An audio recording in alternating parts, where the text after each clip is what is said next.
trashy pulp novels of the world have anything to offer? Are bestsellers all they're hyped up to be? The Terrible Book Club explores whether or not you really can judge a book by its cover or its ridiculous synopsis. If you've ever seen a book and thought, ugh, who's reading this? We probably are.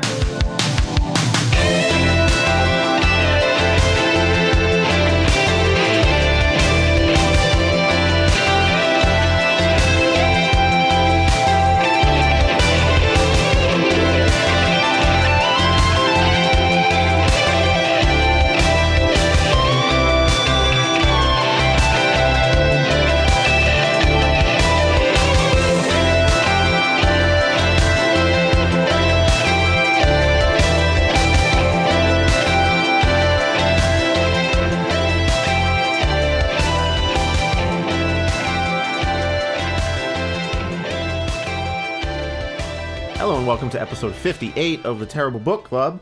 I'm Chris. This is Paris. Hello. And this is our guest, Adam. Hi, everyone. This time we read All in a Row by Alex Oates, which you might maybe have heard of recently. Yeah, probably. If any of y'all were on Twitter in the last month or two, you probably saw the trending topic, #PuppetGate. That is at least how we found out about this play, so we decided we would read it because it just seemed like it had a lot of opportunity for discussion and for analysis, so that's why we're here today. And Adam, I guess Adam is here today because he himself is a fancy person with a lot of degrees and stuff, and he... is that your official degree? Fancy person with a lot of degrees. That's how I sign that's my email signature. But he does picture work... of you with a monocle on a wall of just every single... But I can let Adam explain what he does. I work as a Board Certified Behavioral Analyst in the public school setting, but I have history in all sorts of settings where I have done a lot of work with people with autism, particularly the kind of autism that we'll be talking about as the character in the play Lawrence has. And I will provide ABA therapy and ABA treatment methodologies for children, and I can talk a little bit about what that is very briefly. I feel like if most people who maybe had their interest piqued by this podcast may know, but for those who don't, I will tell you. ABA therapy is using principles of behavior that have sort of been proven and that have actually completely been proven in scientific experiments to teach socially significant and adaptive behaviors to people who are have not yet maybe or are struggling to develop those things and to reduce challenging behaviors such as aggression, which we'll talk about today. Yeah, it's something to know. Adam has worked, although he works in public education now, so in like a classroom setting. He has also worked in residential setting. Worked in residential, worked in in-home therapies. Yeah. So he has experience directly with things like this. So Yes. We figured we'd bring him on today. I've known Adam for a decade Something or like so. that now, Yeah, so it was just kind of, I don't know, a happy accident, I guess. But the actually autistic... kind of group on Twitter with the #PuppetGate. That was how I saw this, and I just, like I said, just the image of the puppet alone is kind of what it's demonic and it's I mean, and I don't mean to not as quality as a Jim Henson style, like yeah, like and it's like I know that Sean Kidd, the puppeteer or the artist who designed the puppet, like it's not a bad puppet, it's just a bad puppet for this thing. It makes as somebody who's been in this field for a while, it honestly offended me when I saw the picture of the puppet. It was disgusting. They were making this child with autism out to look like a demon. It looks like Chucky from the Child's Play movies. Yeah, it really does. We'll get into the puppet in a minute, but like before, so we kind of got a little sidetracked, but if you're listening to this episode, you may or may not have listened to this show before. So the Terrible Book Club is about reading books that we think will be bad. So in this case, we read a play we thought would be bad based on the outcry that we saw on Twitter and on the internet in general. There are reviews of this play on YouTube, etc. So we choose something we think will be bad, we read it, and then we decide if it really was, or if, like, were we just being judgmental? Did it just have a dumb title but was a great work? Did it have a dumb cover but it was great? So that's what we do here. So we took this play and read it, and now we're going to talk about whether it was bad. Cover on this one is just kind of like... Fine. Okay, I guess there's... It's called All in a Row because I guess people with autism sometimes have a tendency to, line things up or put them in a row, but I really don't see any thematic significance. Oh, or it just happens in the play. That's the only reason this would be the title of the play. Yeah. Also, sorry, before we get too far ahead, just some content warnings. Obviously, we are talking about a child, an 11-year-old with autism, who is the focus of this play. And all three of us, we realized before we started, have kind of been taught person first language, right? Is that what Adam said? And so we're going to refer to people in the play with autism, or people with autism in general, as people with autism. We're not going to use the phrase autistic people because, I don't know, it's like people find both problematic, right? But like, we were all taught people with autism, so sorry. Now there are honestly great arguments on each side of this, and there are probably listeners here who are more well versed than I in those arguments. So I'm open to criticisms about it, but I do use person first language. Yeah, so like, sorry if that's an issue, but like, for practicality's sake, this is how we were all kind of trained out of using like the phrase autistic people or whatever. So we just say people with autism. So hopefully that's fine. We just figured we'd address it before people got mad. So hopefully that's good. I mean, you're probably gonna get mad anyway. People get mad at us all the time. It's kind of what we do. We started receiving some of our first YouTube comments. Oh, really? After uploading some of the podcast to YouTube. Yeah, that's getting fun already. Like, we didn't even do anything. Like, the episodes are just there, and people aren't listening to them or reading the descriptions. We upload like 70 hours of content to YouTube. But like, I didn't think anyone would actually find it. Like, I just put it out there. It's YouTube. Like, no one knows who the fuck we are. No one cares about this show. Like, but yeah, we got no people. No disrespect to the patrons, please, Paris. No. I mean, I'm being realistic about our audience and who we are. Like, we're not famous. We're not a huge podcast. I honestly am surprised that anyone outside of our normal listener sphere has found the show on YouTube.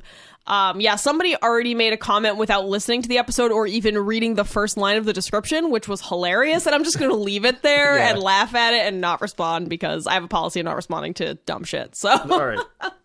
Well, let's continue with book summary or content warning. Obviously, we have our usual barnyard language. Chris and I drop a lot of F-bombs. We swear a lot, just how we talk as humans.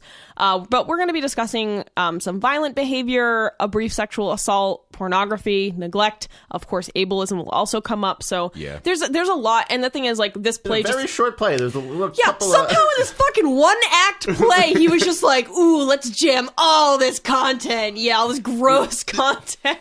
It is really problematic. Like, I was reading this several times, and I was just like, I was just so mad about it. There's whatever. We'll get into it all, but we'll get into it all. Let's do the pre-show. So the summary for the play is thus: Lawrence likes pizza. Lawrence is about to go to school. Lawrence thinks it's okay to wee on Mummy's pillow. Like any couple, Tamara and Martin have big hopes and dreams. But when your child is autistic, nonverbal, and occasionally violent, ambitions can quickly become a pipe dream. In a household brimming with love, resentment, and realizations, meet Tam, Martin, and Lawrence's carer, Gary, as they struggle to care for their beloved boy. On the night before social services finally intervenes, who is the victim here? Who was the traitor? And who do you blame when you can no longer cope? Inspired by his experiences working as a carer for over a decade, Alex Oates' new play is a kitchen sink comedy drama filled with heart and French fancies. All right. Wow, I hadn't read the summary until just now, and I want to die a little bit already. Anyway, so I also like that. That's problematic, because if he's trying to bring up all these serious issues, why is he like making light of them in the comments? Right? Yeah, I'm a little confused about it being a comedy. I didn't find anything in this play funny at all. Well, you get funny asides about Disney hentai. Oh boy, for comedic. So let's just get right into that pornography part, because it's literally like when we're like, it's like the first or second scene, right? It's like, because it opens with Martin, the father talking to Gary, the caretaker that I guess comes to their house for. And Adam can they're explain like shooting the shit, and also Gary is basically this guy who is not really a treatment provider, it seems, but someone who comes into the house to just make sure Lawrence will be safe. The parents can't be there, provide them a needed break if necessary, feed him and all that stuff, bathe him. And there's this scene where the father, I think, comes home, and he and Gary are just shooting the shit, being cool, and they're Lawrence is watching Finding Nemo at the time, and they go back and like, oh, I miss when he watched Pocahontas, because Pocahontas was actually hot. And I mean, he actually uses Martin uses the phrase "fuckable characters," God. and I was so shocked by this part in the play because I was like, "Whoa, what the fuck? Why is this in here? Like, why are we here right now?" It's really abrupt. Like he just brings it like. Even it's Martin that like brings it up. He's like, "Oh man, it's all over the internet," and even Gary is the caregiver just wants to get the fuck out of that situation. Gary's entire character is to just stand back and go like, "I don't know about that, dude." Like that's That's his entire. He is like back away slowly personified as like. Yeah, actually, I have the passage. Martin says, "If only he'd watch more films with fuckable cartoons, eh?" And Gary's like, "I suppose." It's like, ugh. That's all Gary does this whole play is he stands aside and goes like, "Well, I don't know. That sounds tough, man." Like that. Let's talk about thematic irrelevance here. If this guy, what Oates, the playwright, if his real wanted to bring these unseen families' plights into the mainstream, why is he immediately getting sidetracked by talking about Disney hentai? I was really. I mean, I feel like all it does is serve to make Martin more hateable. Which, like, if that's what you're going for, that's fine. But something tells me that Alex didn't write this play to demonize these parents. Wait, he's hateable because he's talking about Disney hentai? I think he's trying to make us sympathize with them, and I'm just going to give like one factual quote about my profession. I've been working in this field for 10 years. I have seen hundreds and hundreds of kids who will obsessively watch Disney movies over and over. Never have I said, or someone said to me on the job, "Hey, do you know that there's Disney hentai too?" This has never, ever come up. Also, he's watching Finding Nemo. Yeah. Which is in Pixar, by the way. Yeah. And all Martin can think of is, "Oh man, I wish that fish was hot like Pocahontas." That's what the Little Mermaid is, right? That's what he's looking for, yeah, right? Yeah, he's actually that's the segue. He's like, all right, he's hooked on Nemo. We got to get him to the Little Mermaid, and then we can get to Pocahontas. It's a transition. Ariel is probably the cutest Disney princess, so maybe he's. There you go. No, and Chris, I didn't mean to say like if you like cartoon sex, you're gross. I just mean that to the general public, it is off-putting to bring it up, especially when you're standing there talking, and they're talking in front of Lawrence. Yeah. And this is another thing in the play that's kind of strange is they treat the autistic child as though he can't understand them, even though they demonstrate in the text that he clearly understands. That's actually like, if I could speak to that a bit, that's like a really common thing in all over the field in how people relate to somebody who is nonverbal. In that, I all the time will say to a teacher or somebody like, "Hey, let's talk about this outside," or someone even needs to call me on it. Like, "Hey, let's talk about this outside." If we're talking about something the student has done, or a behavior they exhibited, it's a violation of their human rights to really do it in their face. And oftentimes people forget just how much somebody with autism who is nonverbal will understand receptively. That's what we call it, their receptive language understanding, because they're not expressively feeding it back to us. Yeah, and that kind of that actually segues nicely into the next point that the book makes, which is the carer Gary compares Lawrence to a puppy and says he's very much like a puppy, and there's this back and forth. And I mean, in the play's defense, even Martin and Tamara, when he does bring up these like Lawrence is like a puppy points, even the parents are like, "Don't say that in public." Yeah, which is not great. They don't say they disagree with him. If you remember that he's talking about his experience as a caregiver. And the fact that at the top of the play, when it describes Gary, it's like, "Oh, it's the well-built 20-something." Oh, did you see my note? Yeah, it feels a little bit of a self-insert, and so for him to have that character go wow, they're kind of like dogs, aren't they? But then the other character goes, "Don't say that in public," feels like a way for this dude to slip that in to say it in public without him having to say it in public. Yeah, that's a really good point. I also noticed. Actually, I can just read the character descriptions at the outset. So, characters. Tamara, a feisty 36-year-old mother. Martin, a childish 35-year-old father. Lawrence, an 11-year-old autistic boy puppet. Gary, a well-built 20-year-old carer. And I made the same note as Chris, is like, Gary's a self-insert. Gary is Alex, isn't he? That's also why he stands to the side and says, I don't know, man. So he has like less culpability on exactly what he's trying to say with this play. Because it's a very...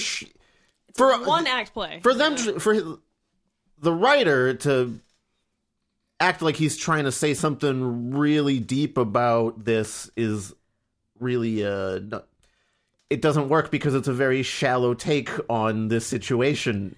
Yeah, and I mean, I think the thing that everyone is bothered by, myself included, is that if you are out there and you're going to make a play about people with autism for people with autism, you could have done it, and it could have been groundbreaking, right? Like, It could have been really great, but this play... I kind of wonder if people misunderstand the point of this play, because the point of this play is not to show you what it's like to be a person with autism, and it's not for you to have sympathy for the person with autism. This play is putting the parents on a pedestal and going, feel bad for those poor parents with that autistic child. These poor parents, autism ruined families. Yeah. That is what this play is saying.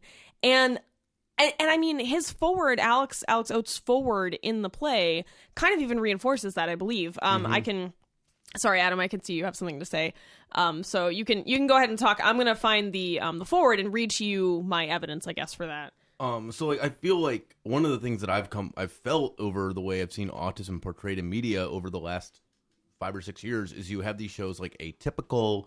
You have, I mean, a long time ago, you had films like Rain Man that portray these comically endearing people who are highly intelligent but a little strange, and that's only one side of autism, and it's a small fragment of people with autism. I mean, I guess the exact numbers of what their percentage is in all of people with autism is kind of unknown, but this portrayal of a character like Lawrence is really non-existent in fiction, except maybe in a few relatively unknown pieces of literature and film. And when I heard that this was actually going on, there was a bit of excitement actually for me. I was like, wow, this thing I've experienced is finally getting its showcase, but it really, it falls so flat for so many reasons, and it fails in a lot. We'll get into all of them, but like, yeah, they make him a puppet, which is super dehumanizing. Yeah. I mean, doesn't even have any lines. I mean, I guess because he's nonverbal, but I don't know how to say a lot of the things I have to say besides the fact that if you're trying to present this as a play that takes autism seriously, why would you make the one autistic character a puppet that basically is a pizza-eating machine that relieves himself on everything? That he has two functions in the play, is to eat pizza and to pee on things. Well, no, it's to eat pizza and bite, because the peeing is not even done by him, which we'll get to later. Allegedly. Yeah. So yeah, I mean, and it would be my take. So Alex Oates, the creator, actually, I can read from his preface. Lawrence is a character with a level of disability that would make it impossible for him to appear in a play, especially a play like this one. The task of portraying a nonverbal 11-year-old with severely challenging behavior is something I decided to do through puppetry. This has proved to be a controversial decision, and I am saddened that some people have taken offense. And he says, like, I wanted to like, making him a puppet is supposed to be this, like, people with autism are treated like puppets by society. They have no agency. They have their futures dictated for him. Sure. But to say that, like, you've never heard of acting before is a really bad crutch to land on. Like, saying that you could never find someone to portray a violent child is such a fucking cop-out. It's such a falsity. Like, it's like acting... Hello, acting is a huge field. Have you never watched a violent television show or another play? Have you ever, like, I was so struck by that. And also, if you want to be sensitive to this, there's a huge movement in, I think, the autistic movement. I'm not quite sure what this is, the terminology there, for when autistic persons are portrayed in media, to have it not just be portrayed by a human, but a person with the same diagnosis. And he's eschewing this altogether and ignoring it all and just making it a puppet, which is just and a demonic looking creepy puppet. Yeah. We keep coming back to that because you really have to. This is an audio form of podcast, but maybe just Google image search. I'll post the image on our Instagram and on the website so people can see it. It's not a sympathetic looking puppet that you would want near you. Oh, dude, the first version was even worse. I haven't seen a different version. Oh God, it's like tones of blue and gray. It has giant black holes for the eyes. Oh no! So how did they get this design? Did Alex Oates go to somebody and go, "So here's my vision," and then this is what they made? Well, Sean Kidd was the designer, and he I think had gone to school with her or worked with her. Okay, yeah. They said that in the intro. She did the first version. He was like, "Hey, that's kind of a little too dark," and so then she made the version that ultimately was in the play, which still is not great. Maybe he just gave the character summary of like what Lawrence does, and she was like, "Oh, obviously it's supposed to be monstrous." Yeah. Ugh, I hate to laugh, but yeah, it does kind of seem like that, and it's awful. But yeah, back to the casting thing. It's like, sure, maybe casting someone with the same, like someone who is exactly like Lawrence wouldn't have been possible. I don't know. I mean, and I'm a bit naive on the subject, but it would have been very difficult. It would have been, sure, but there are plenty of actors with autism, plenty that you could have cast in your fucking play, and not to mention like. I'm sure there was an autistic actor that could have done it, and that would have brought an understanding to the role that, you know, even if they didn't have the exact same diagnosis as Lawrence, they have way more of a deep understanding of how all that could go down. And how that affects their lives. And how that affects their lives. And, I mean, putting that aside, say he even did the ableist thing and just hired whoever, he could have hired... like, there are child actors that do difficult scenes. Like, I don't understand this fucking this thing he keeps hiding behind. Like, oh, a child could never be thrown over a couch. Like, let me tell you, I'm sure there are plenty of child actors who would love to be thrown over a couch. Like, I'm serious. Like, it's not unheard of. Like the little kid that has to play Lyanna Mormont in Game of Thrones. Yeah. She has to be like on a 50-day night shoot thing. Be like, oh, just throw me over a couch and that's it. Fine. Yeah, no, I mean, that's exactly what I mean. I was so confused by how he was just pretending that acting wasn't a thing. Like, oh, acting isn't real. People don't do things that they can't do in real life. Like, what? There's part of it too where he says, I've always been fascinated by puppetry or something like that. He does, and like your fascination with puppetry has any merit in this argument about how people are feeling by your portrayal. Like, it was sort of almost narcissistic. I mean, his specific words are that I've always loved puppetry, the way talented artists can observe life and distill it into an essence that captures the heart of a human being can often be breathtaking and illuminating. It's this spirit I wanted to bring to Lawrence, to create a portrayal that does justice to his incredibly unique personality while still keeping a respectful distance. Well, listen, buddy, shut up. Because if you really felt that way, you would have made more people in the play a puppet and not just the one person with autism. Yeah. So, that's my rant. End rant right there. But like, it would also be one thing if the puppet was kind of a bad choice, but the content of the play still was a good observation or take or analysis or look or whatever you want to call it at the situation. But it's not that either, because Lawrence is just as dehumanized in the text as he is in the physical realm of the play. Oh, and here's, the kicker for me, like the fucking rotting cherry on the top of this fucking shit cake, is that if you actually watch... Why would you put the cherry on top of the shit cake? Wouldn't it just be more shit? It's a rotting cherry. Okay, all right. I want to hear this rotting cherry. No, Let's go. So like, if you see any clips from the play or like the interviews they do, it's not just a puppet, it's not like a marionette, like, it's not like someone is controlling the Lawrence puppet above the stage with strings, or it's not like it's somebody below the stage. It's the lower half of Lawrence is a human man, and there's just a human man obviously right behind the puppet moving it around. They cast an actor, like a puppeteer, so the puppet is just like kind of growing out of his waist, I think. And so it totally, to me, is incredibly distracting and takes away from the very disturbing and serious nature of the play. And I just don't understand. I mean, Adam, you actually brought up a great point, which was, why didn't they just make the whole play puppets? Like, that would have solved the whole problem, right? Why don't you make it a puppet show with poignant, or maybe not so poignant, but attempt to be poignant script. Yeah. And then you would have solved everything. Yeah, I mean, and I get, he's trying to say, children with autism are treated like puppets by society. Okay, we get it. But like and here's the other thing is that he had some kind of like the National Autistic Society maybe in England or something. Equivalent of some large... An advocacy society for people with autism. Thank you, yes. Yeah.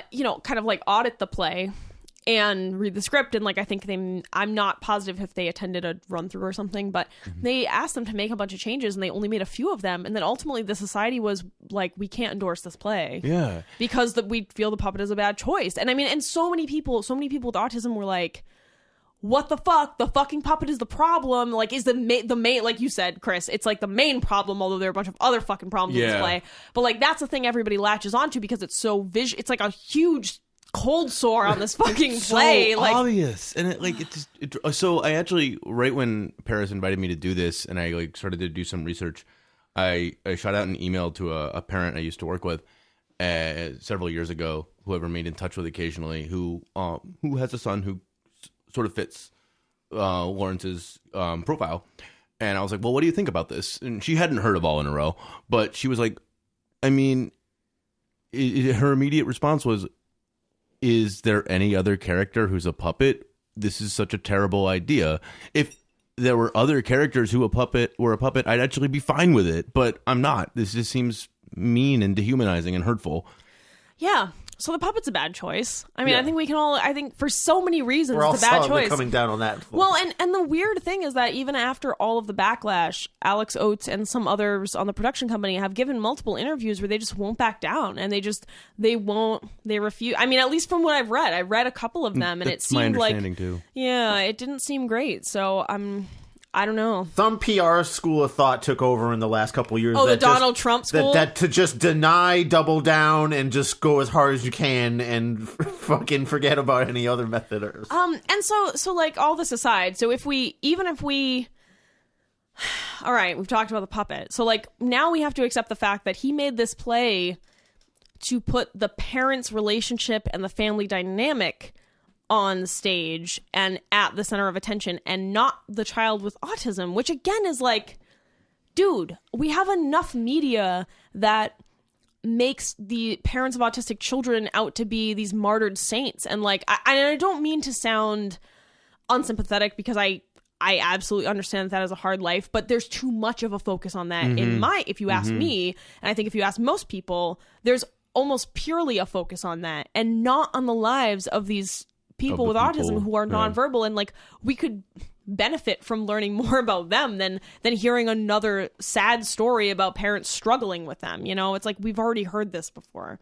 I think though, if I'm gonna just slightly counter argue that, I don't think the parents of, and I might be wrong about this, so maybe a listener could correct me, the parents of a child with the behavioral profile of Lawrence, that I haven't seen in media before, and I think that's still a lot less necessary than the person with autism themselves. But I do think there's something new about that, and so I was able to sympathize a little bit because I've talked to parents who have these similar fears and concerns that the parents brought up in this play. Yeah, and to be clear, like Adam himself has been bitten, stabbed with pencils. I mean, many times. Like Adam has actually lived through, hundreds and hundreds of episodes of violent outbursts and has, helped and worked with many children similar to Lawrence. So he has a better understanding of this stuff than we do. Obviously, that's why he's here today. But just to point out, like, he's not just a talking head. He's not just someone that sits at a fucking desk. Like,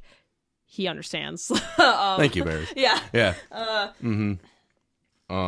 So what's the next? We didn't really even get that far into the plot so much as Martin walking in and talking about how he wants to fuck Pocahontas. So that's as far as we got so far. But okay, so again, this is a one act play. With 30 minutes in, all our listeners know is that the dad is really into some Incredibles hentai. Yeah. But like, well, actually, he goes into a pretty deep description of Snow White and Seven Dwarfs, which is disturbing, which I don't need to repeat.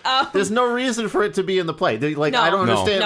It's to like be like edgy or something. Yeah, it just seems like a weird edgelord lie to put in. I think all right. I'm going out on a limb here, but I think the playwright was thinking like, oh man, having a child with autism really pushes you to the edge. Like you just break and then you just want to watch Pocahontas fuck Snow White. Like I mean, this is just me trying desperately to find a reason for why this is in the play, you know. Yeah. Well, later on, and I guess like the next beat in this conversation, doesn't Martin bring up his wife Tamara? She is the breadwinner of the household. Yeah, she's like the con man of the household. Who's been like accepting, what was it, like investor money for 10 years without ever creating a product for the whatever. All right. She's hang had like on, 2 or 3 prototypes. Hang on, guys. I gotta. All right. One of my biggest problem with the play that wasn't about the very serious issues surrounding, having an autistic child. Like, there is this backstory here that I just want to set on fire. It makes no sense. So Tamara, has been working on an invention for a little over 10 years now. She's been accepting money, and they're actually pretty well off. Like it reads like Tamara's just like the breadwinner that provides for everything. Yep. Yeah. They don't really have to worry about money. They can pay for Gary. Yeah, exactly. I would point out, well off. A family able to afford a caregiver like that is rare. That doesn't happen much. Yeah. Although this does take place in England, not in the US, so I'm not sure. Fair enough. Not sure if maybe they're better set up for that. But so the play actually starts out with this like back and forth between like Tamara giving a presentation to try to like sell her invention to someone, and Martin having remembered like a tough, aggressive incident with Lawrence, and it flips back and forth. Like every like line is like Martin and Tamara, Martin and Tamara. And I'm like reading this play, and I'm like, all right, serious business, because Martin's side is like pretty serious, and Tamara's talking to him like, oh, she's an inventor. Okay, interesting. Wasn't expecting that. And then like she talks about the invention, and I couldn't stop laughing for like 15 minutes. Have you ever wanted like a Fitbit or like a smartwatch with only one function? Because that's what she's making. Take valuable wrist real estate with her like, hey, I saw this one. So what it is it's supposed to be a way to feel a loved one's pulse from afar through the magic of the internet. And somehow it's taken over 10 years and she's still not done developing this thing that's already been invented. Also, the prototype is huge. It's described as like 3 AA batteries duct taped together over a vibrator. Yeah, they mentioned the vibrator multiple times, I actually. mean, there's like pinky-sized vibrators or stuff like that, but that's still a very large thing to be putting on your wrist to feel a pulse. I'm pretty sure I've seen ads for like a wrist-worn metronome that musicians can wear, and it can be MIDI synced to like their laptop. That's just like tinier than a wristwatch. It can't be that much harder to send a pulse with a Wi-Fi. A Wi-Fi connection doesn't take. Well, no, it wouldn't, because you'd still be connecting to Bluetooth with the musician wristwatch metronome thing that I've seen ads for before. All you have to do is connect that to like the pulse of someone else. Like the clock source is someone's vital signs. Yeah. So all she's done is create a bracelet that sends you someone else's heartbeat, like their pulse. And I was like, this is so fucking dumb. Like, 1, this basically already exists, right? And like 2, so you've just been embezzling money for over 10 years to not create a product to have this fancy life for you and your family? Like, oh damn. It does. That's pretty bad. Martin refers to her as like, oh, she's just conning idiots out of their money. I mean, he's right. It's like, it just... So even the characters in the play kind of realize that this is a stupid Is that supposed to be relevant too? That Tamara like spent 10 years on nothing? Yeah, that's my other question is like, why is this the story? Because Adam, like you just said, families that can afford this and that have all this money are like really the minority. And if you really wanted to focus on parents struggling with a child with autism, wouldn't you choose somebody that was like more average, like a family with a more average income level? And it just seemed a little strange. There's one other sin of storytelling in that. Which sin? We've got many. So this is her whole 10-year job or something. She started like right after she had Lawrence, assumably if he's 11 and she's been working on this for 10 years. That's a good point. But then later on in the play, it's not even so she can like feel connected to him. She says like, I don't even care about feeling connected to him. Yeah, she's like, it's so I could, when I started this, it was because I wanted to be connected to Martin because we were apart or something.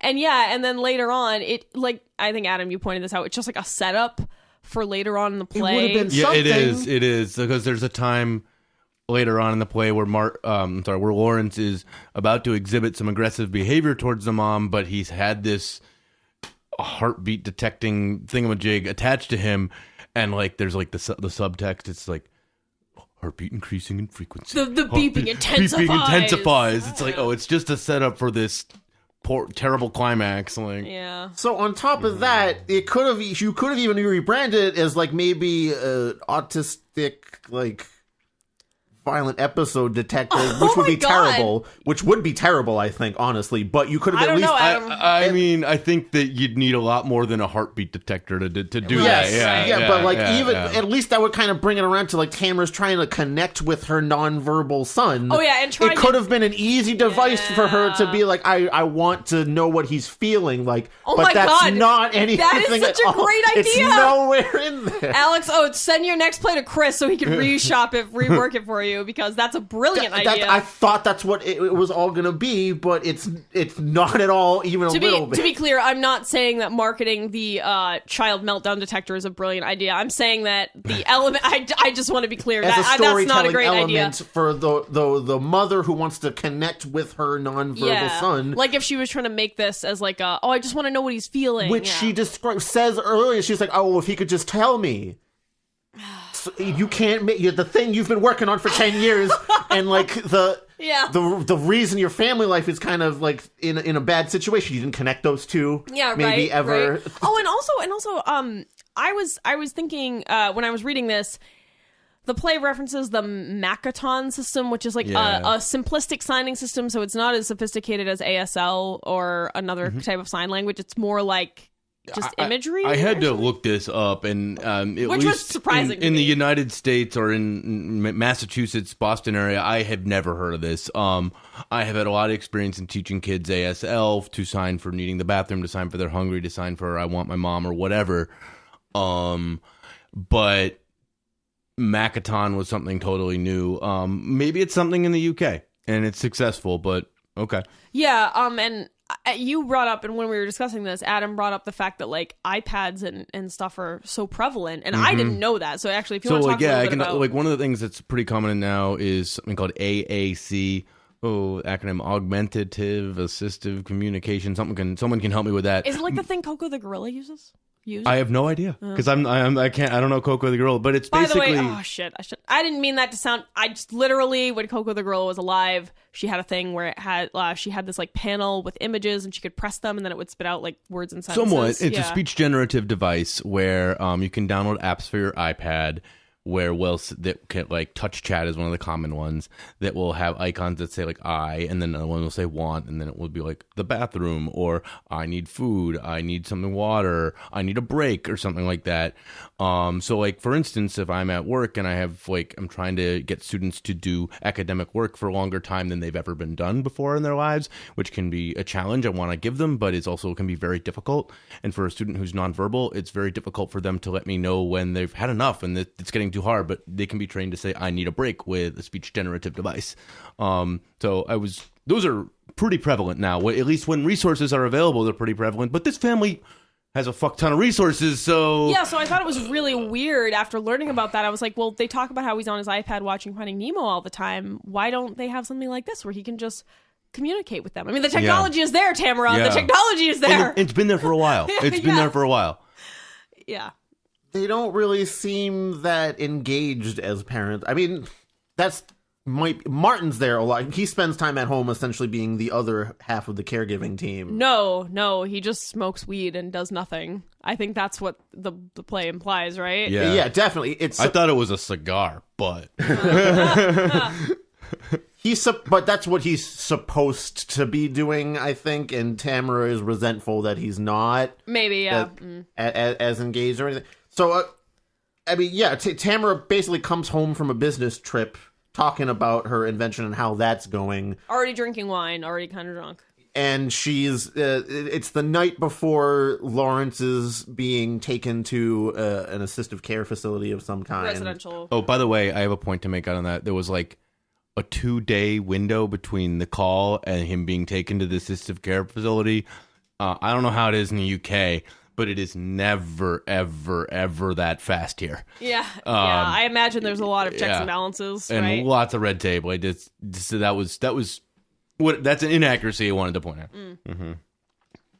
And so most of the conflict, I guess you could say, or drama of the play is who made the call to social services. Martin suspects Gary, even though Gary says, like, I didn't do it, and Martin says he believes him. He definitely still suspects it at some point, for most of the play, at least. And you're supposed to be like, oh, but who made the call? Who is the traitor? Because they do want Lawrence around in a way, but then they also don't. So that's kind of the major emotional conflict of the play. Right, and it's the major mystery, like, who made the call, right? Mm-hmm. And as basically, like, the scenes in the play are just, them... Tamara, Martin, and Gary kind of all talking. There's, I think, 2 scenes where Lawrence gets upset, and then there's the one in the beginning, which is like a memory. Yes. And actually, Adam, if you want to talk a little bit about like how you felt those scenes were handled and if they were realistic. I actually thought they were pretty good. Yeah. I was touched by them at times because I mean there's times I've worked with parents who are I'm having like they're in my office and we're having conversations and they're just saying when we're at home we're afraid of our child because he at any moment he could really hurt us or hurt their sibling, and those are really hard as a professional because you want to be able to offer advice and you need to be caring, and at the same time you're not going to be at their home at 8 p.m. that night to help them out. And to see the parents' reactions of not really knowing what to do and being scared. And there's that scene at the beginning where they're at the park and I think Lawrence bites another young child.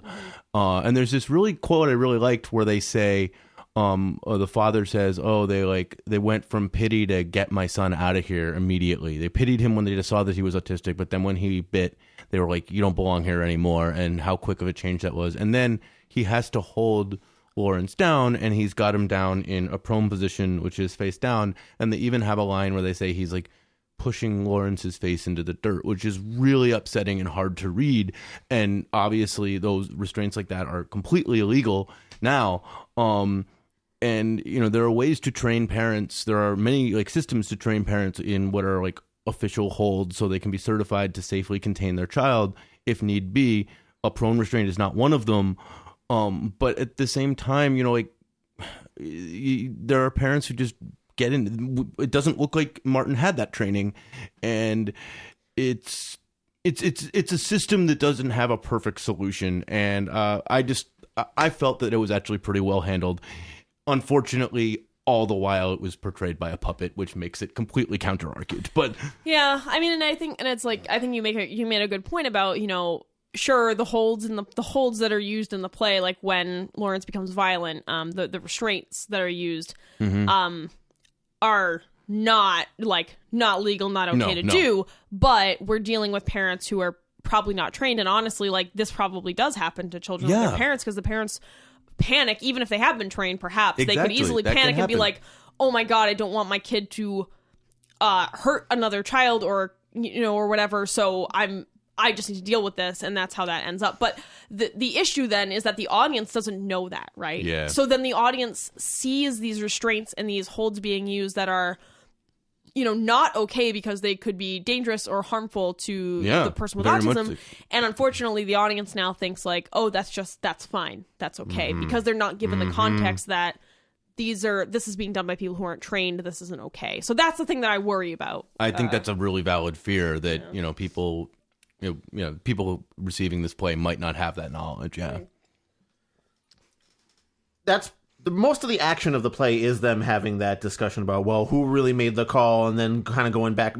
Martin and Tamara go back and forth a little bit about how their relationship fails. Yeah, you're not paying attention to this part or that thing or thing like that. Lawrence wants some pizza at some point during the dude. This is the thing that kills me is that Alex Oates, the author or the playwright, whichever, talks about at the beginning, like I mentioned before, how much he wants to bring the soul and the heart and the life to Lawrence, but Lawrence gets no fucking screen time on this play or stage time.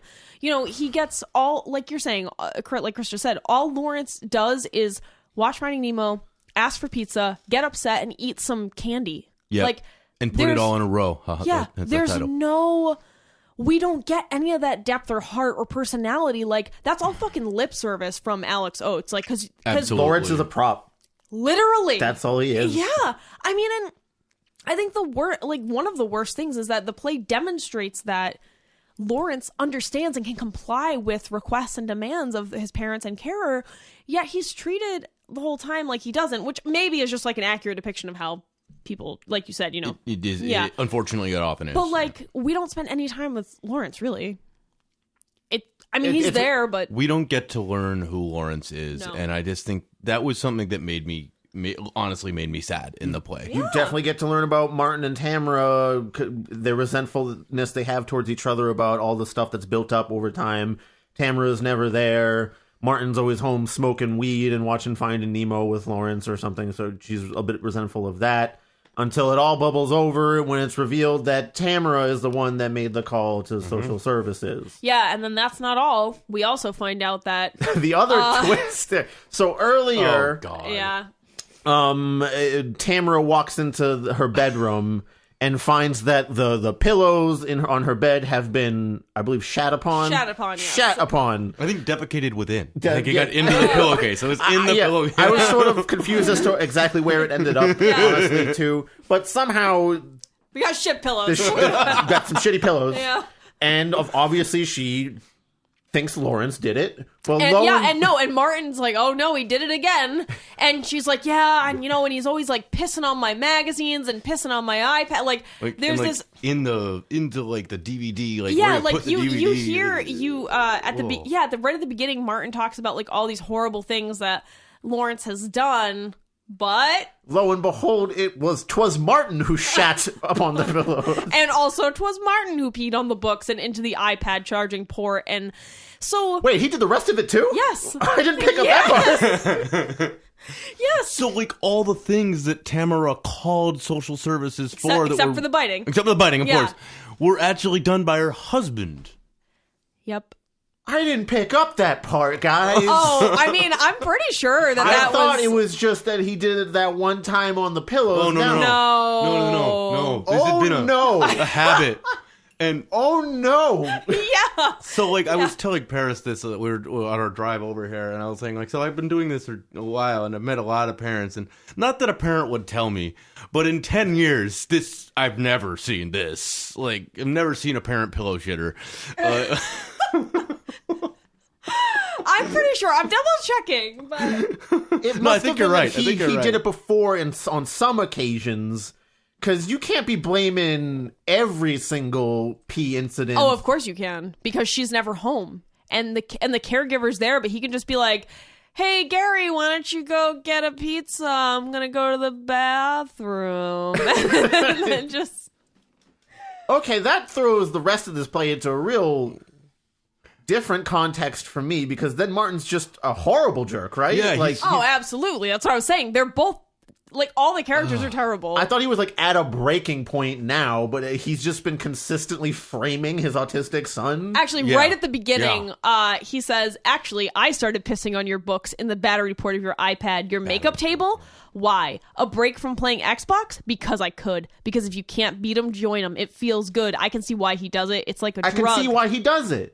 So he does it too. I don't know. I craft the grass stains on your cushions. I graffiti with your eyeliner on your bedroom walls. I start fires with the toasty machine. Turn your hair straighteners on when you're out. Smash your mirrors. I started biting myself to see how it feels. All right, so it's all Martin for the most part. This is way more twisted than I thought it was at first. It's horrible.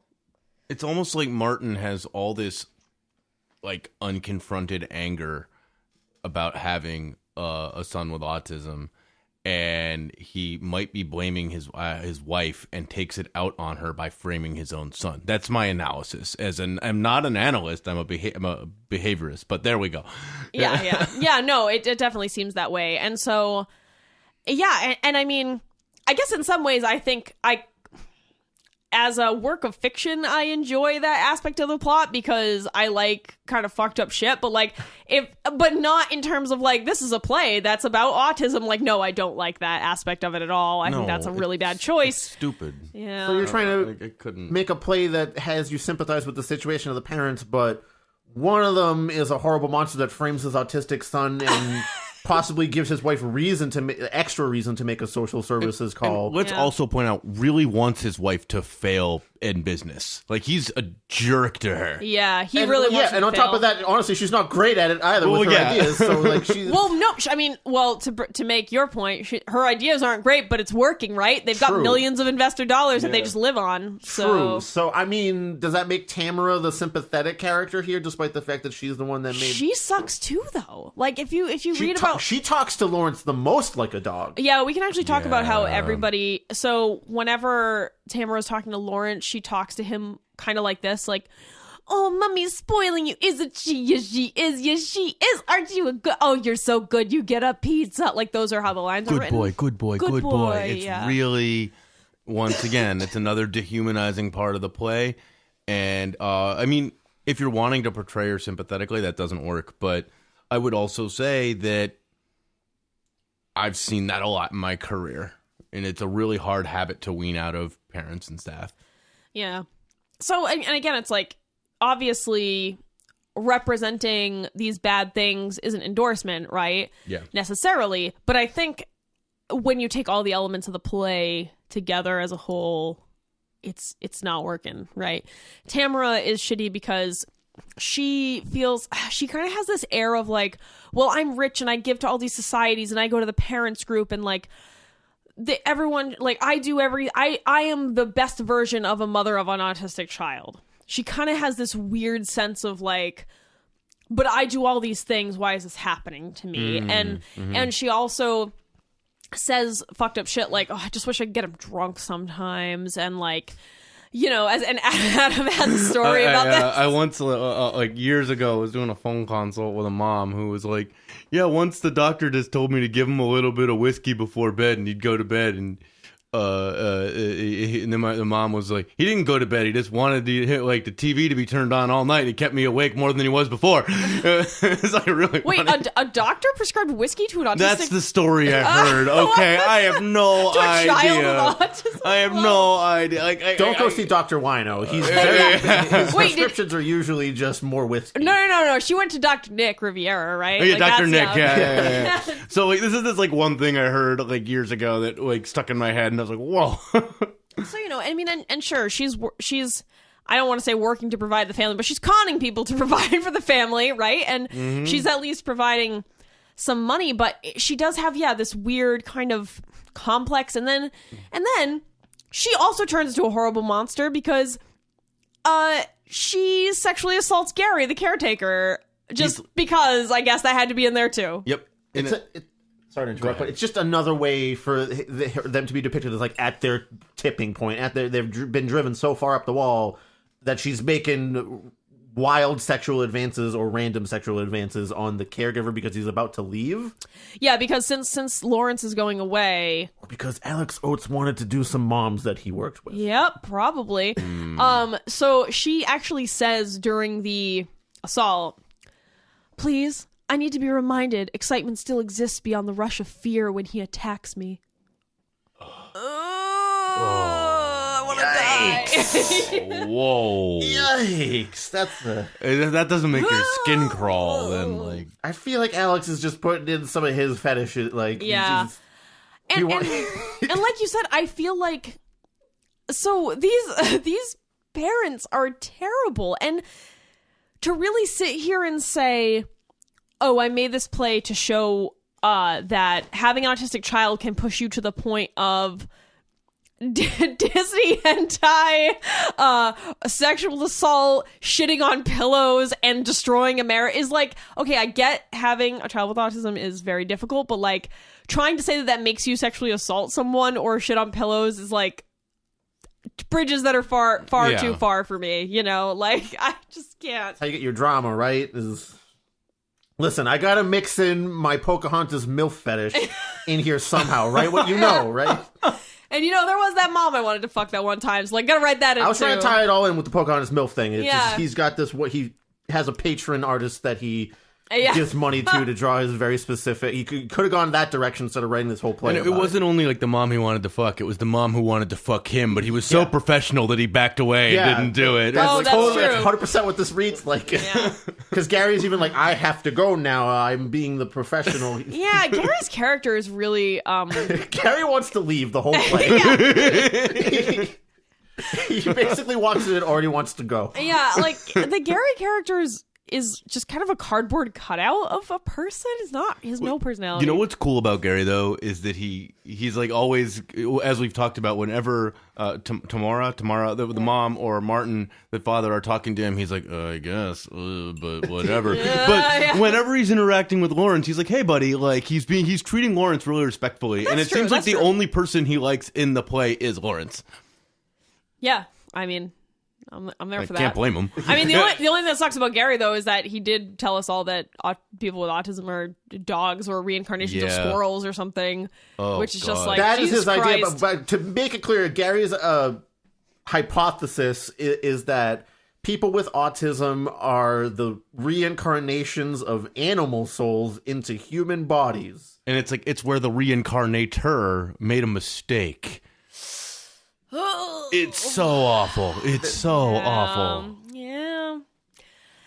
I don't know. I just feel like I would be more okay with it again if this was to be hey, these parents are awful. This is not how you should raise a child with autism. But that doesn't seem to be actually what the point of the play is. They're still remorseful when, because throughout the whole play, there's sort of this thing that they keep touching upon. It's you have to read Lawrence's social story before he goes to bed tonight. Can I talk to you about what social stories are? Yeah. We're pretty much at that point in the play anyway. Cool. Social stories are, the 30-second synopsis, are a way to literally write a story where the person you're providing treatment for, the kid, is a character in it, and it's usually to set them up for a big transition in their life. I do it when a kid's going to a new classroom, going to a new school, or maybe he's learning to use the bathroom.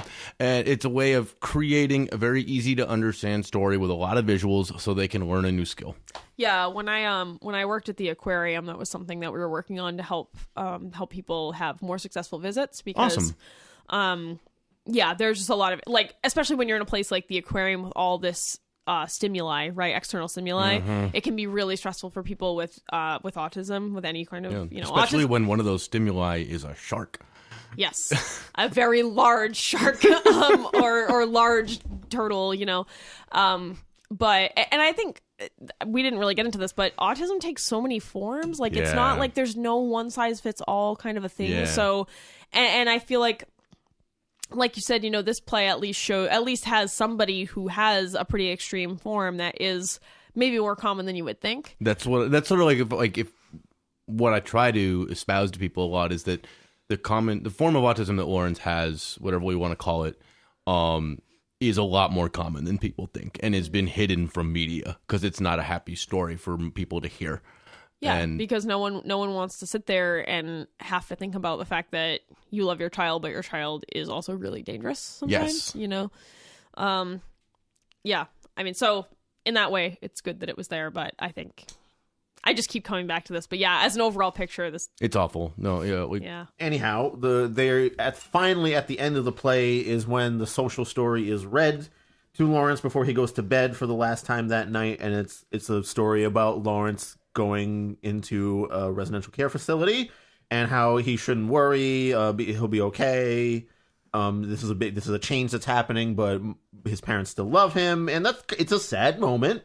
It's not ineffective, but it's the only time I really feel that there is a demonstration of care about Lawrence being given at all. So it falls a little bit flat on that when, for most of the play, Tamara and Martin are talking about the problems they've been having. Well, yeah, and also that happens right after Tamara finds out that Martin's been shitting on her pillows, and also then immediately after that, probably because they're having an argument, it sets Lawrence off and he has an aggressive episode. Yeah. And then right after that, they're like, we forgive each other. Let's read the social story, the end. And I was like, that does like you said, it doesn't work. In a vacuum, the scene was fine, having the social story. That's a fine ending to the play if it had been a better written thing, and they were coming around to, like, this is actually the best thing for Lawrence at this point. But because there's no supporting evidence of them... I mean, Martin claims to really love Lawrence, and he's mad when he finds out Tamara's the one made the call, but that's about all the proof. I guess also at the beginning of the play, when Martin is talking about how it pains him to see the parents, how that heel turn in attitude, but is that more just Martin being embarrassed for himself? Oh, probably. I mean, considering he's the one that's been pissing and shitting everywhere and blaming it on the fucking kid, I don't think he really cares that much about his child. I'm sorry, but you can't have both of those things be true. Like, yeah.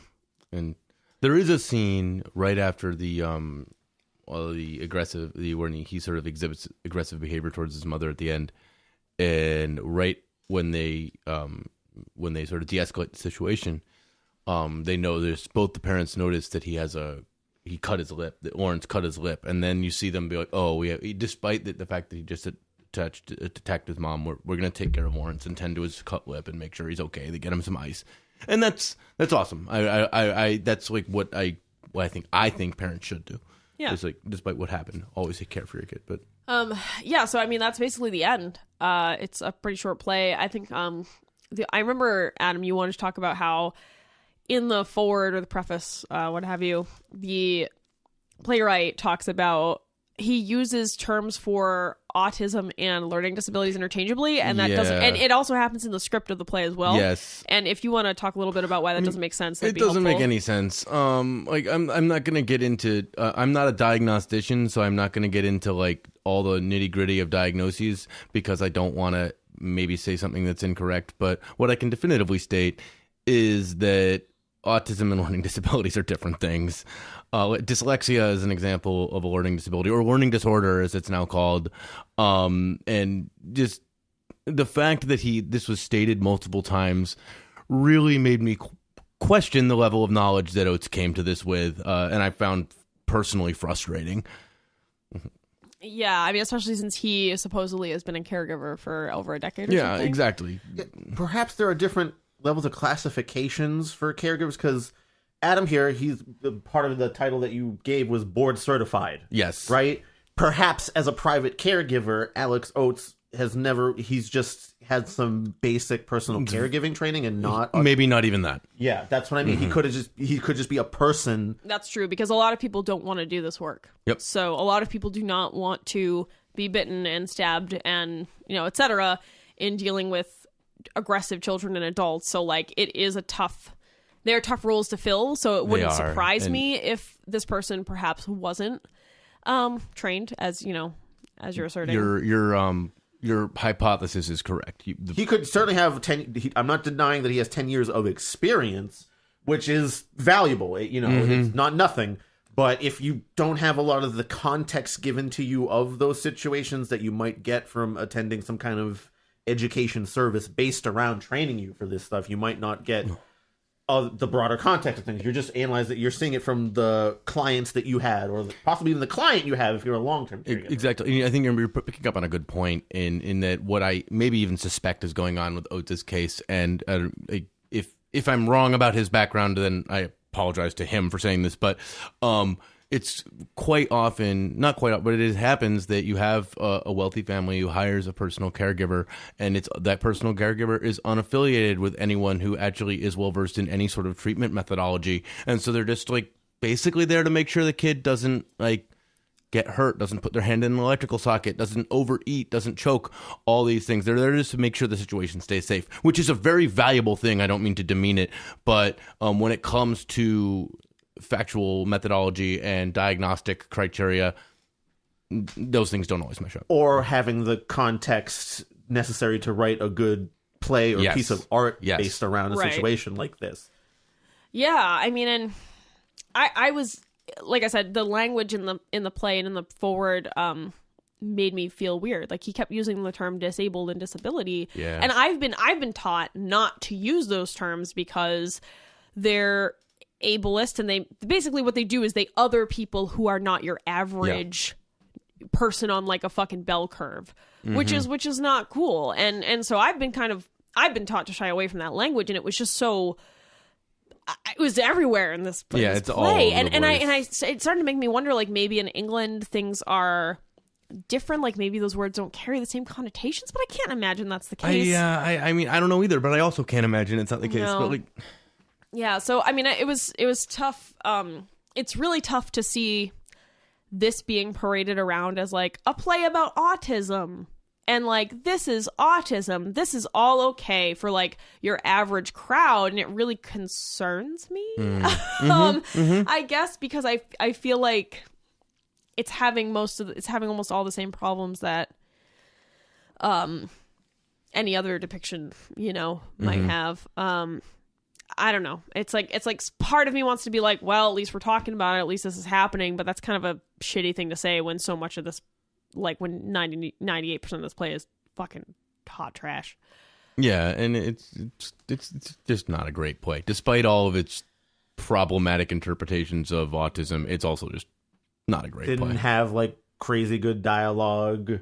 Doesn't sound like there's any particularly amazing set design, or even the puppetry doesn't even sound like it was great. like high level or. Yeah, I mean, you can definitely go on YouTube and see what you can find. I know that the production company put out some like interviews, and there's like a couple of short clips of the actors kind of on the set, and it's a pretty basic set. Like it's oh, actually, I should talk about this. So I read a couple of reviews, and because it is a play, but we can't see it because we're not going to fly to fucking England to see this goddamn play. Like I spent enough money on this copy of the script. It's more than I want to spend, and that's not even a lot. If you make a request to your patrons, can they make that happen?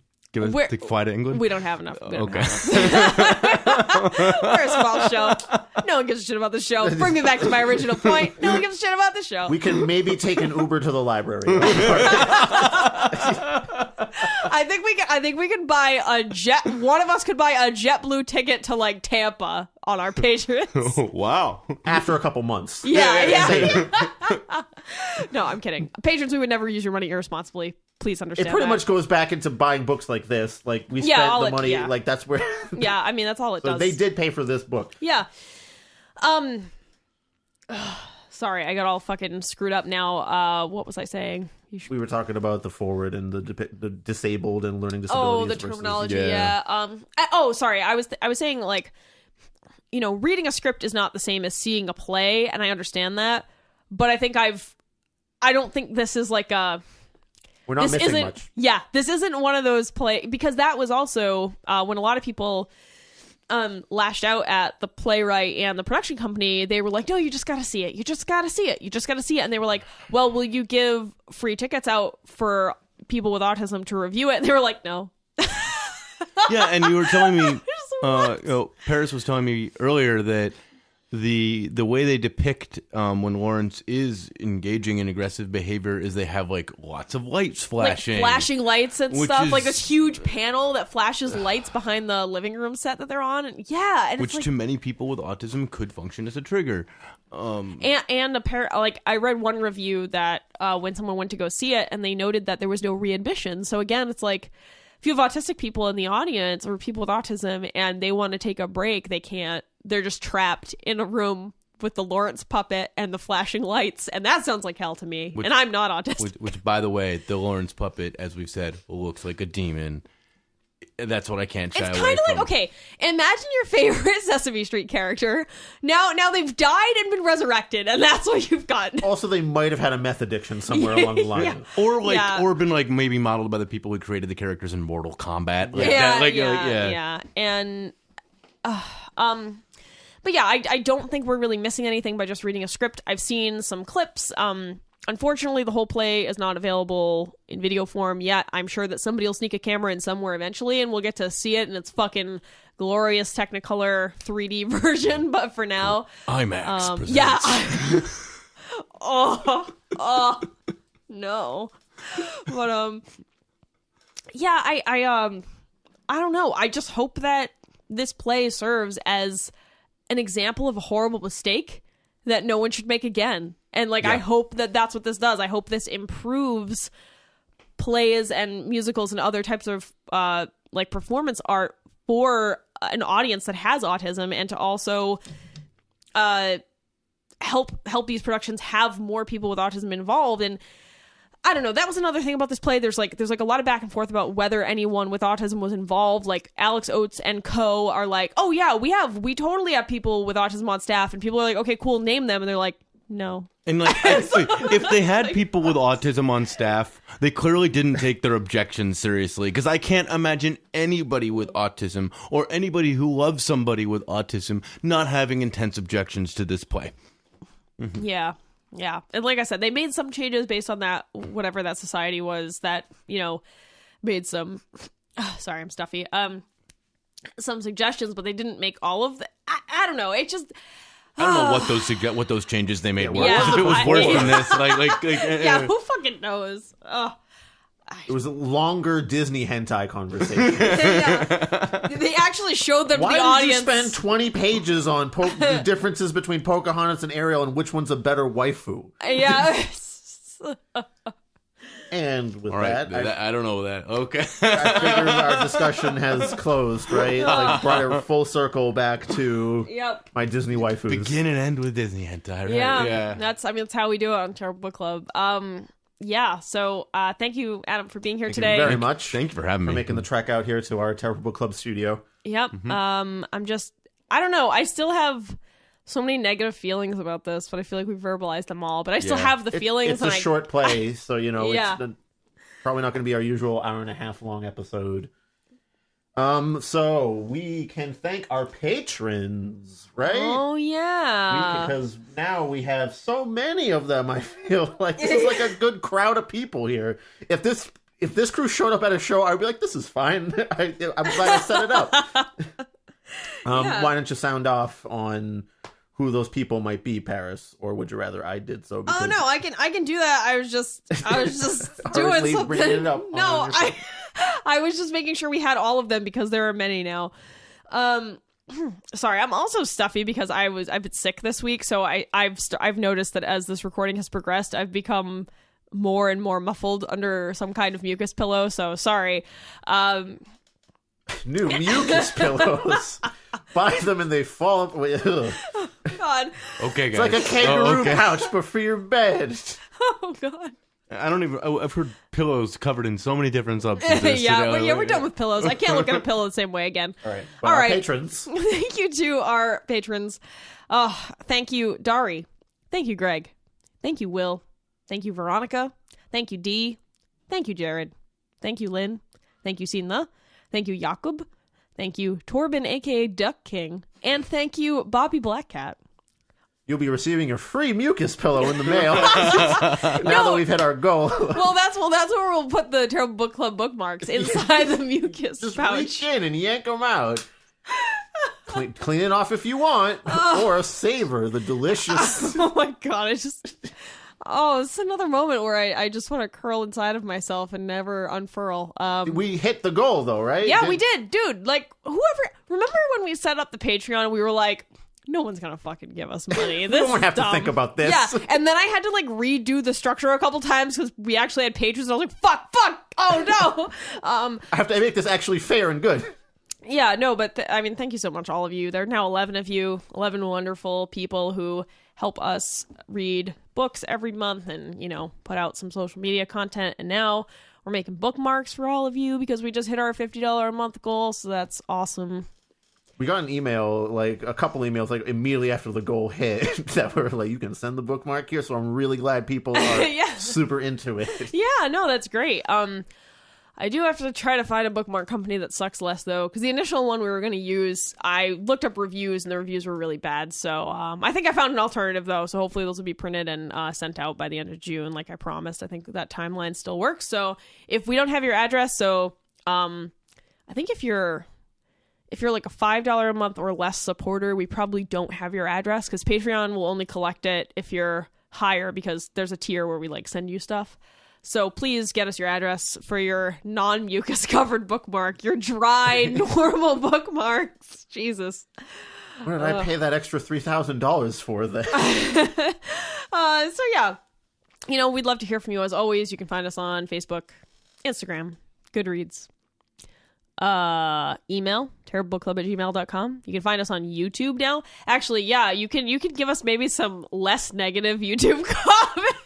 It's fine. I feel like that's to be expected. Oh yeah, YouTube is just a hive of villainy. Like, I don't know, it's just a mess over there. I don't know what's up with YouTube, but it's bad news. I would like to point out that the one video we have with the highest view count is the one that's called "Sex in the Afterlife." It's because there's sex in the title. That immediately drew the most views. And then the second most viewed one is the Hoe Tactics: How to Mind Fuck Your Man into Spoiling Sponsor or whatever. Yeah, we should just start putting like boobs in the keywords. Yeah, Sex Fuck episode 58 all in a row by Alex. Disney hentai. Yeah. That's going to the keyword. That's going to the keyword. Watch the views skyrocket. Anyway, our usual spiel, hey, reach out to us, say hi, listen to us on Radio Public, helps generate some passive income from the show. If not, send I'm sorry, I'm really stuffy right now. If not, give us a review somewhere, tell your friends about us, share our shit online. It helps out a lot. How about another podcast that you should probably try and listen to a little bit, or a lot bit, maybe? Like the Books, Booze, and Beards Oh, is podcast. that the right order of the bees? You wrote it out over Okay, here. okay, good. Because remember last time, I didn't know if those were right. We might have done them a disservice, so we're giving them another shout-out here. Yeah. I listened to their latest episode. They had a conversation about, like, beard extensions. What? Which I did. Yeah, that's a thing that exists. Or, like, beard fillers. So now I've wanted to full up my beard sometimes. Maybe I should look into these products. What's wrong with your beard? It's better when it's like the whole thing instead of just like I got a couple patches here. All right. I didn't know. Maybe I should look into this and make myself feel pretty. Yeah, maybe. Just don't put like fucking ornaments in your beard. That's weird. No, it's literally it's like what Hollywood actors or any actors use to like make sure that their beard looks awesome on camera and stuff. Is it just makeup? Yeah. Well, it's like AstroTurf for your face. Oh my god. I'm glad that's where we are. Yeah. Thanks. It's Terrible Book Club signing off, telling you to get some AstroTurf for your face, I guess. All right, well, I think we're done with all our product endorsements. So with that, yeah, I feel like I'm probably forgetting things, but I'm so stuffy right now that I need to blow my nose. So I'm sorry, everyone. Right into the fresh batch of Terrible Book Club bookmarks. Harvested directly. I think we have a pillow for you right here. Oh my god, I have, all right, I know I'm stuffy, but I have a final story. So when I was in high school, I did a lot of shit. I did theater. I was also the managing editor for our newspaper, our school newspaper, and it was a pretty big school. The newspaper was kind of a big thing. And we were trying to figure out ways to raise money for the newspaper because it wasn't funded by the school, because I grew up in a horrible area where we had no money for anything. And our teacher was really sketchy and drunk all the time, and he thought that his suggestion was like me and my like assistant, I forget what her title was, but the two of us ran the newspaper. He was like, how about you and Lindsay auction off your toothbrushes and underwear? Like, I'm sure people will, and it was supposed to be a joke, and everyone was like, oh no. So yeah, I once had a teacher suggest that I auction off my toothbrush and underwear. You really can't see the face I'm making right now, but yeah. We both so, like just recoiled when that was mentioned. Yeah. So the suggestion that selling my mucus might be profitable, not the first time I've heard that, sadly, in my life. Well, I feel like I'm part of a disgusting club now. So with that, we'll catch you later on the Terrible Book Club. Perhaps it's us that is terrible. No, I think it was fine. Oh, but, we're all great. Oh, what are we kidding? Yeah, thanks for coming, Adam. Thanks for being here with us. I'm sorry that having me. Yeah, I'm sorry that I've gotten progressively more stuffy as this has gone on. All right then. See y'all later. Bye, Paris. Bye, Adam. See you next time. Bye.